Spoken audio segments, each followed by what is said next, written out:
अस्सलामुअलैकुम। Tally school के इस एजुकेशन प्रोग्राम में खुश आमदीद।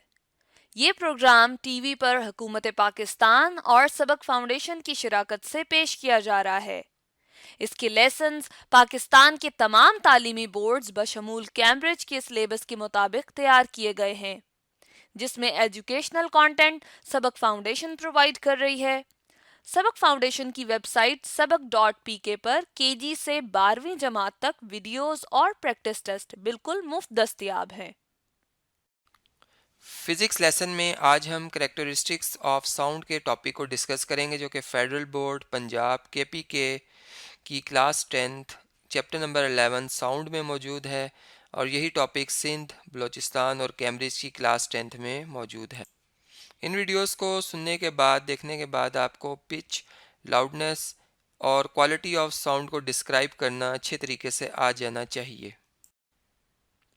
आज के लेसन और इससे मुंसलिक तमाम वीडियो लेक्चर्स को घर बैठ के देखने के लिए आप सबक.pk की वेबसाइट पे जा सकते हैं और वहां फ्री वीडियो लेक्चर्स के साथ साथ प्रैक्टिस टेस्ट भी मौजूद हैं, जिन्हें देखकर आप अपने कॉन्सेप्ट्स को पुख्ता कर सकते हैं और इम्तिहानात में ट्यूशन लिए बगैर शानदार नंबर हासिल कर सकते हैं। ये सब कुछ सबक.pk की वेबसाइट पर बिल्कुल मुफ्त दस्तयाब है। स्टूडेंट साउंड की हुसूसियात के अंदर एक करेक्टरिस्टिक या एक हुसूसियत ये भी है जिससे हम किसी मोटी या किसी पतली साउंड में फ़र्क मालूम कर सकते हैं, जिसको हम श्रिल साउंड, ठीक है, यानी पतली साउंड, श्रिल साउंड और ग्रेव साउंड यानी कि मोटी साउंड में फ़र्क मालूम करते हैं। वो जो करेक्टरिस्टिक है वो कहलाती है पिच ऑफ साउंड, ठीक है, उसको हम कहते हैं पिच ऑफ साउंड। अब क्या मुराद हुआ इससे? आप देखें, हम ये देखते हैं कि अक्सर जो हमारे पास स्मॉल लाइक वुमेन की बात कर लें, ठीक है, या आप एक चाइल्ड की बात कर लें, ठीक है, चाइल्ड की बात करें तो वो बहुत लाइक श्रिल होती है, पतली होती है, यानी हम बड़े आराम से फर्क मालूम कर सकते हैं कि ये बच्चा बात कर रहा है, एक वुमन बात कर रही है, या एक मर्द जो है वो बात कर रहा है, यानी एक मैन बात कर रहा है, ठीक है। चूंकि ये जो करेक्टरिस्टिक है which is called pitch of sound, ये किस चीज के ऊपर डिपेंडेंट है? ये फ्रीक्वेंसी के ऊपर डिपेंडेंट है, यानी मैन की जो साउंड होगी वो ग्रेव होगी। अब अगर वुमन की साउंड जो है वो श्रिल है, ठीक है, तो वो किस चीज पे डिपेंड कर रही है? फ्रीक्वेंसी के ऊपर, ठीक है। फ्रीक्वेंसी अब क्या है कि नंबर ऑफ वेव्स जो कि पर सेकंड प्रोड्यूस होती हैं, वो क्या है? फ्रीक्वेंसी। जबकि मैन की बात की जाए तो उसकी यानी वुमन की जो साउंड की फ्रीक्वेंसी होगी वो क्या होगी? ज्यादा होगी, ठीक है। आई मीन यहाँ पे लिख देते हैं हम हाई फ्रीक्वेंसी, ठीक है, हाई फ्रीक्वेंसी। जबकि मैन की आवाज की बात की जाए तो क्या है? लो फ्रीक्वेंसी, जिसकी वजह से आवाज जो है वो इसकी क्या होगी? ग्रेव होगी, मोटी होगी। अब हम थोड़ा सा इसको एक्सपेरिमेंटली देखते हैं। फर्ज करें हमारे पास एक ग्राउंड के ऊपर हमारे पास एक बाइसिकल है और इसको हम स्टैंड के ऊपर लेट सपोज इस तरह से यूं जो है वो खड़ा करते हैं। फॉर एग्जांपल हमने क्या किया, इसको चलें इस तरह से करते हैं, हमने इसको एक स्टैंड के ऊपर खड़ा कर दिया, ठीक है। और फर्ज करें जी इस तरह से स्टैंड है, ठीक है, और इसके ऊपर हम इसको खड़ा कर दिया। अब थोड़ा सा हम थोड़ा सा मज़ीद इसको बेहतर फॉर्म में बना लेते हैं, ठीक है। यहाँ पे देखें, ठीक है, ये हमारे पास सीट है बैठने के लिए, और ये हमारे पास एक लेट सपोज जो हम एक अपने फ्रेंड को यस लिफ्ट कर सकते हैं, उसको भी बिठा सकते हैं। अब हमने क्या किया, जो इसके जो है वो स्पोक्स हैं, ठीक है, ये इसके क्या हैं? स्पोक्स हैं, ठीक है, जिसको हम तारें कहते हैं सिंपली, ठीक है, ये स्पोक्स हैं। अब आप जब आप इसको स्टैंड पे खड़ा करेंगे, आपके पास एक जो है रबर जो है कार्ड होना चाहिए, या आप उसको कह सकते हैं कार्डबोर्ड, ठीक है, कार्डबोर्ड आप ले लें, ठीक है। और अब क्या करें, जब आप इसको स्टैंड पे खड़ा करते हैं तो इसको आप पेडल करें, ठीक है। स्पोक्स तो डेफिनेटली इसके भी मौजूद होंगे, लेकिन हम जस्ट कंसर्न है जो हमारे पास यहाँ पे स्पोक्स मौजूद हैं, यानी जो कि इसके साथ कनेक्टेड है। जब आप इसको रोटेट करेंगे, इसको पैडल करेंगे, तो आप देखेंगे जो टायर है मूव करेगा। अब आप कार्डबोर्ड इसके साथ लगाएं तो आपको एक साउंड आएगी जो स्टार्ट में थोड़ी ग्रेव होगी, स्टार्ट में थोड़ी सी भारी होगी। जब आप ये जो है आपका साइकिल जो स्लोली मूव कर रहा है, अब हम अस्यूम करते हैं जिस हम एक वाइब्रेशन को डिफाइन करते हैं कंप्लीट वाइब्रेशन को, तो क्या होती है? फर्ज करें ये टायर यहां से मूव करता है जब इस तरह से, ठीक है, और जब ये वापस इस पोजीशन पे आ जाएगा तो एक वाइब्रेशन कंप्लीट होगी। फर्ज करें स्टार्ट में स्टार्ट में ये एक वाइब्रेशन को कंप्लीट करनी, जब ये स्लोली मूव करे तो एक वाइब्रेशन को कंप्लीट करने के लिए कितना टाइम लेता है, 2 सेकंड लेता है। तो जब आप कार्डबोर्ड इसका साथ हिट लगाएंगे तो आपको एक भारी सी आवाज आएगी, ठीक है। चूंकि अब जब ये जो वाइब्रेशन है उसको 2 सेकंड में कंप्लीट करता है, मीन के इसकी फ्रीक्वेंसी क्या होगी, 0.5 हर्ट्ज। चूंकि आपको पता है फ्रीक्वेंसी और टाइम पीरियड में क्या रिलेशन है, इनवर्स रिलेशन है। अगर एक जो है वो वाइब्रेशन कंप्लीट करने में 2 सेकंड ले रहा है तो 1/2 क्या हो जाएगा, 1/2 सेकंड कितना हो जाएगा, 0.5 हर्ट्ज, ठीक है। अब इसकी स्टार्ट पे फ्रीक्वेंसी 0.5 हर्ट्ज है, आपको मोटी आवाज सुनाई देती है। अब आप क्या करते हैं, पैडल तेज करना शुरू कर देते हैं। अब आप देखते हैं कि जैसे से आप पैडल को तेज करें आवाज जो है वो श्रिल होती जा रही है, पतली होती जा रही है।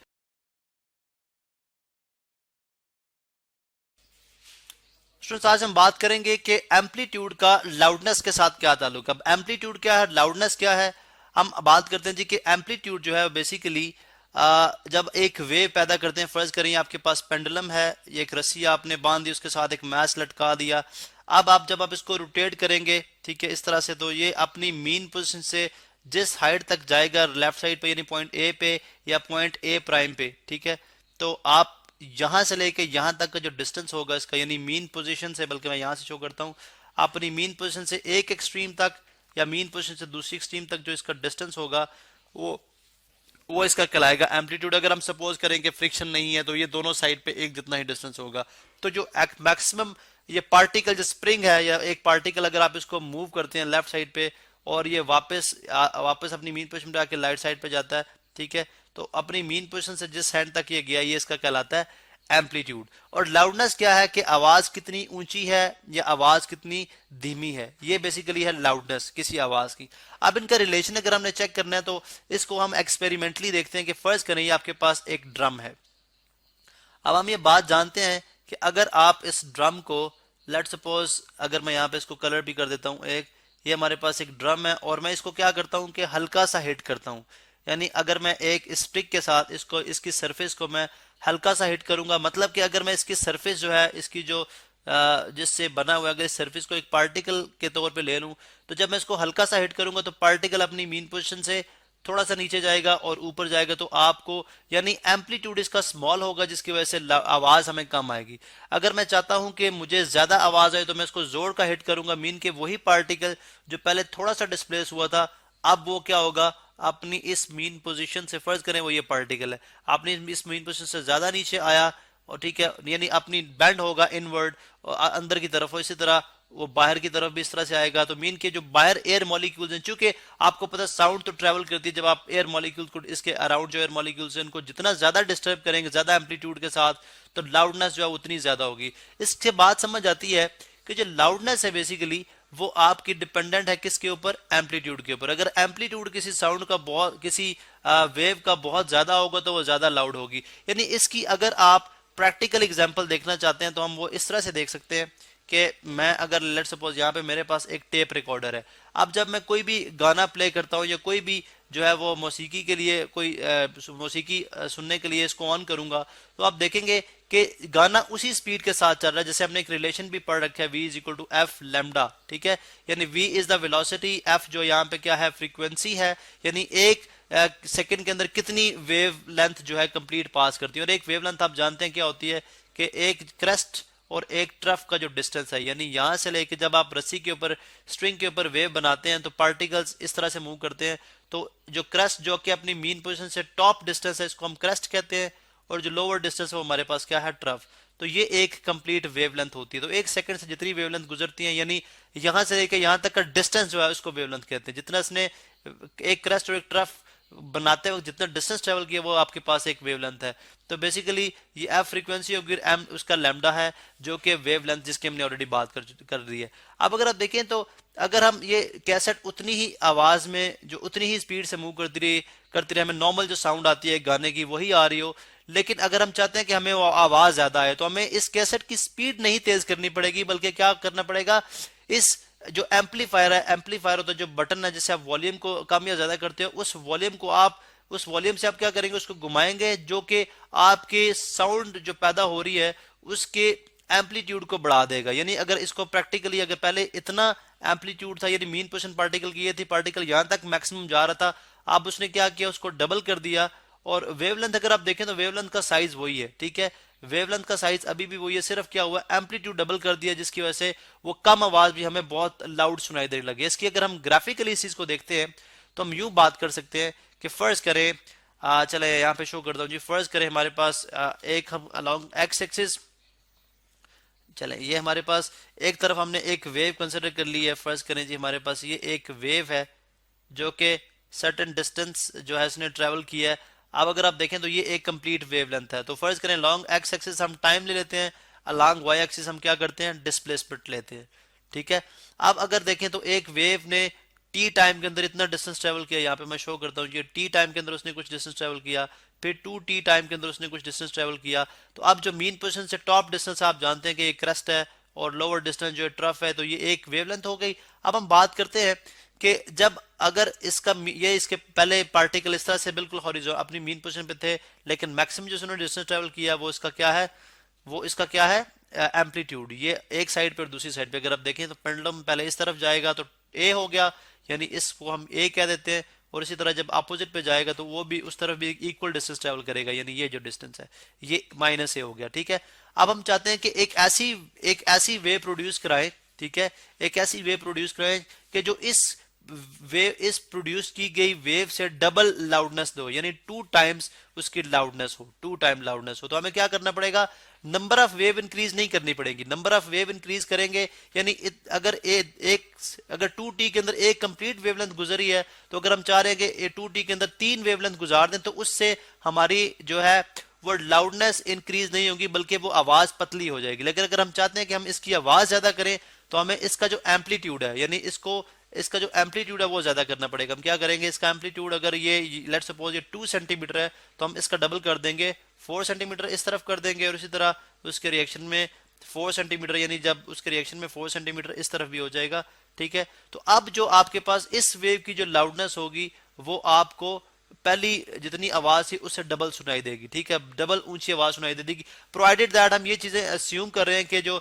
सेंसिटिविटी ऑफ द ईयर्स है, जो हियरिंग डिवाइस है, ठीक है, वो बिल्कुल कांस्टेंट है, वो चेंज नहीं हो रही, ठीक है, क्योंकि लाउडनेस सेंसिटिविटी पे डिपेंड करती है, तो हम सेंसिटिविटी को भी कांस्टेंट ले रहे हैं, इंटेंसिटी ऑफ साउंड को भी हम कह रहे हैं कि वो कांस्टेंट है, लेकिन हम यहाँ पे जस्ट बात किसकी कर रहे हैं जी, हम बात कर रहे हैं एम्पलीट्यूड ऑफ द वेव के ऊपर। तो यहाँ से बात ये समझ आ जाती है, प्रूफ हो जाती है कि आपकी जो एम्पलीट्यूड है वो लाउडनेस के क्या है जी, डायरेक्टली प्रोपोर्शनल। एम्पलीट्यूड बढ़ाएं तो लाउडनेस बढ़ता है, एम्पलीट्यूड कम करें तो लाउडनेस कम होता है, प्रोवाइडेड दैट कि आपकी फ्रीक्वेंसी।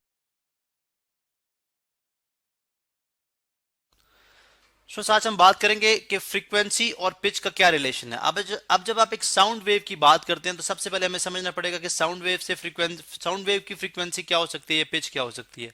देखिए, जब आप फ्रीक्वेंसी की बात करते हैं तो साउंड तो आपको पता है कंप्रेशंस और रेयरफैक्शन की फॉर्म में ट्रेवल करती है। लाइक आपके पास एक कंप्रेशंस आती हैं, यानी पार्टिकल्स, जब आप कोई साउंड डिवाइस पार्टिकल्स को इस तरफ कंप्रेस करता है तो पार्टिकल कंप्रेस होकर इकट्ठे होते हैं तो कंप्रेशंस बन जाती हैं। फिर जब वो इस तरफ मूव करता है तो रेयरफैक्शंस बनती हैं, फिर कंप्रेशंस बनती हैं, और इसी तरह से फिर रेयरफैक्शन, फिर कंप्रेशंस, और फिर रेयरफैक्शंस, एंड इस तरह से आपकी, यानी हम इस तरह से बात करते हैं जी, ये कि कंप्रेशंस हैं, ये रेयरफैक्शंस हैं, ये कंप्रेशंस, रेयरफैक्शंस एंड कंप्रेशन। अब अगर आप इसी चीज को रिलेट करें तो हम इसको इसी बात को अगर हम देखते हैं तो हम इन द फॉर्म ऑफ किस तरह से एक वेवलेंथ जो कि एक स्ट्रिंग के ऊपर प्रोड्यूस होती है उस तरह से शो कर सकते हैं। जो कंप्रेशन का, जहाँ पे लाइट ज्यादा कंप्रेस हो रही है वो आपके मैक्सिमम एम्पलीट्यूड्स हैं, ठीक है, जहाँ आपके अगर आप सेंटर में देखें, सेंटर में मॉलिक्यूल ज्यादा कंप्रेस होंगे, तो वो आपकी बेसिकली एक्सट्रीम पॉइंट्स हैं, ठीक है, वेव की। अगर आप वेव इस तरह से ड्रॉ करते हैं, यानी अगर आप इस तरह से ड्रॉ करते हैं, ठीक है, और जो नेक्स्ट एक्सट्रीम है वो आपकी यानी जिस तरह एक वेव क्रेस्ट और ट्रफ की फॉर्म में होती है, जैसे एक स्ट्रिंग के ऊपर, एक धागे के ऊपर वेव पैदा होती हैं, ठीक है, ये ट्रफ। इसी तरह से आपकी जो कंप्रेशनल वेव्स उनको भी आप इस फॉर्म में इस तरह से लिख सकते हैं कि ये कंप्रेशंस होती हैं जहाँ जो आप पे मैक्सिमम एम्पलीट्यूड पे जाती हैं, फिर जब वापस आती हैं तो मेन पोजीशन पे, फिर दूसरे एक्सट्रीम पे जो कि आपकी रेयर फैक्शंस हैं, यानी ये जो रेयर फैक्शन है, यहाँ पे देखें इस केस में मैंने क्या किया है कि आपकी रेयर फैक्शन आ गई। इसी तरह से यहाँ से फिर एक्सट्रीम पॉइंट्स आ गया, ठीक है, तो यहाँ पे आपकी फिर कंप्रेशंस, फिर यहाँ से रेयर फैक्शंस, ठीक है, फिर कंप्रेशंस एक्सट्रीम पॉइंट पे, और फिर रेयर फैक्शंस। मैं एग्जैक्टली नहीं ड्रॉ कर पाया, लेकिन आप एग्जैक्टली समझ गए हैं कि होपफुली आपको ये बात समझ आ गई कि what do I mean by this. बल्कि मैं यहाँ पे ग्रीन से ही जो है कलर से शो करता हूँ कि कंप्रेशंस के केस में आप एक एक्सट्रीम पे होते हैं, ठीक है, जिसको आप क्रेस्ट बोलते हैं नॉर्मल फॉर्म के अंदर, और जब आप की यानी ये पार्टिकल्स हैं, एयर पार्टिकल्स है जो कि दोनों केस में स्टेशनरी होते हैं, दोनों केस में, यानी ट्रांसवर्स वेव के अंदर भी और लॉन्गिट्यूडनल वेव के अंदर भी। ट्रांसवर्स वेव के अंदर आपको पता है कि पार्टिकल्स की जो डायरेक्शन होती है वो डायरेक्शन ऑफ वेव अगर इस तरफ जा रही है तो उनके परपेंडिकुलर हैं सारे। अगर ये पार्टिकल है तो इसकी डायरेक्शन अगर आप देखें तो 90 डिग्री पे है। ट्रांसवर्स वेव के अंदर वो एक ही डायरेक्शन में ट्रैवल करते हैं, जैसे साउंड वेव ट्रैवल करती हैं इस तरह से, ठीक है। अगर एक पार्टिकल है तो वो वाइब्रेट करता है, वो अपनी मीन पोजीशन पे राइट लेफ्ट साइड पे। अब हम बात करते हैं व्हाट इज फ्रीक्वेंसी। अगर आप देखें तो एक क्रेस्ट और एक क्रेस्ट से दूसरी ट्रफ तक, यानी क्रेस्ट, एक क्रेस्ट और एक ट्रफ जितना डिस्टेंस ट्रेवल करती है आपका एक वेवलेंथ है। तो फ्रीक्वेंसी क्या होती है? एक सोर्स से एक साउंड जिससे निकलती है कि साउंड डिवाइस से एक सेकंड के अंदर, यानी 1 सेकंड के अंदर जितनी ये वेवलेंथ पास करेंगे, दिस इज कॉल्ड वेवलेंथ। दो एक वेव जितना डिस्टेंस ट्रेवल करती है उसको हम वेवलेंथ कहते हैं। तो हमने बोला जी कि फ्रीक्वेंसी बेसिकली क्या है कि नंबर ऑफ वेव्स जो कि एक सेकंड से किसी भी सोर्स से निकलती हैं वो उसकी फ्रीक्वेंसी होगी। अगर ज्यादा निकलेंगी तो फ्रीक्वेंसी ज्यादा होगी एक सेकंड के अंदर, अगर कम निकलेंगी तो फ्रीक्वेंसी कम होगी। जब आप पिच की बात करते हैं तो पिच बेसिकली वो कैरेक्टरिस्टिक है साउंड का जिससे आप ये आइडेंटिफाई करते हैं कि साउंड जो है वो किसी जैसे एक चाइल्ड है उसकी साउंड बहुत बारीक होती है, चाइल्ड या वुमन की साउंड, ठीक है। बारीक मीन के बहुत आवाज श्रिल होती है, हालांकि जो आवाज का लेवल है यानी ऊंची आवाज एक जितनी होगी, इसी तरह मेन भी अगर एक आवाज एक जितनी आवाज ऊंची निकालते हैं, लेकिन मेन की जो आवाज होगी वो ग्रेव होगी यानी बारी होगी। अब हम देखेंगे कि क्या जो फ्रीक्वेंसी है उसका पिच के साथ क्या ताल्लुक है। क्या अब फ्रीक्वेंसी कम ज्यादा होने से पिच कम ज्यादा होती है, और फिर हम देखेंगे जस्ट टू अंडरस्टैंड कि क्या फ्रीक्वेंसी कम ज्यादा करने से लाउडनेस पे भी कोई इफेक्ट पड़ता है या नहीं। अब अगर आप देखें तो यहाँ पे मैं एक ग्राफ प्लॉट करता हूँ, ठीक है। ग्राफ इस तरह से कि एक साइड पे मैं ले लेता हूँ जी कि एक हम वेव ले लेते हैं, ठीक है।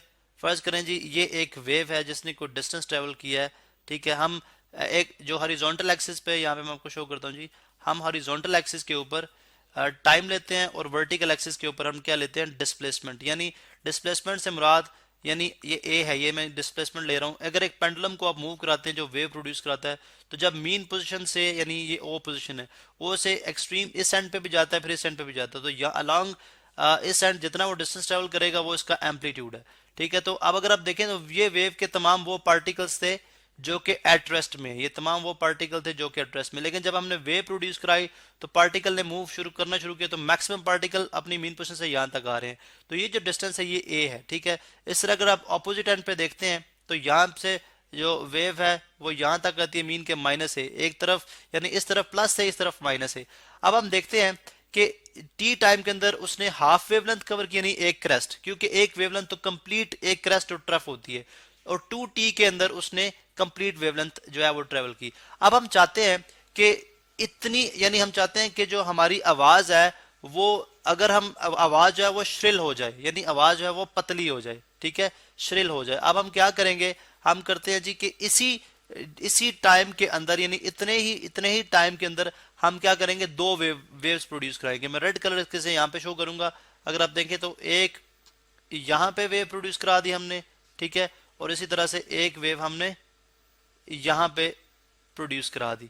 अब पहले अगर आप देखें तो पहले एक यानी एक 2t के अंदर एक वेवलेंथ पास करी थी, आप 2t के अंदर दो वेवलेंथ पास कर रही हैं। इसका मतलब है कि लाउडनेस का जो, अगर आप देखें तो जो एम्पलीट्यूड था वो वेव का उतना ही है, लेकिन हमने क्या किया? वेव जो है ज्यादा करा दी। अब आपने एक रिलेशन पढ़ रखा है v is equal to F lambda, ठीक है, v is equal to F lambda, जिसमें अंदर v जो है वो वेलोसिटी है, ठीक है, f जो है वो फ्रीक्वेंसी है, और l जो है वो वेवलेंथ है, ठीक है, दिस इज वेवलेंथ। अब हमें ये रिलेशन क्लियरली ये बात बताता है कि अगर आप वेलोसिटी किसी चीज की बढ़ाएंगे, ठीक है, यानी अगर आप किसी चीज की फ्रीक्वेंसी बढ़ाएंगे तो वेलोसिटी भी बढ़ेगी, जब फ्रीक्वेंसी बढ़ाएंगे तो वेलोसिटी भी बढ़ेगी, यानी वो जो वेव है वो तेजी से, वो मतलब जो वेव है वो तेजी से मूव करेंगी, ठीक है, और इसी तरह से वेवलेंथ कम हो जाएगा। अगर फ्रीक्वेंसी और लैम्डा का रिलेशन देखें तो क्या है? वो इनवर्स है, क्योंकि अगर आप इस रिलेशन को रीफ्रेज करते हैं तो इन टर्म्स ऑफ लैम्डा लिखते हैं तो एफ इज इक्वल टू आ जाएगा V over lambda, F is equal to आ जाएगा वी ओवर लैम्डा, जिसका अगर वी कांस्टेंट रखी जाए तो एफ इज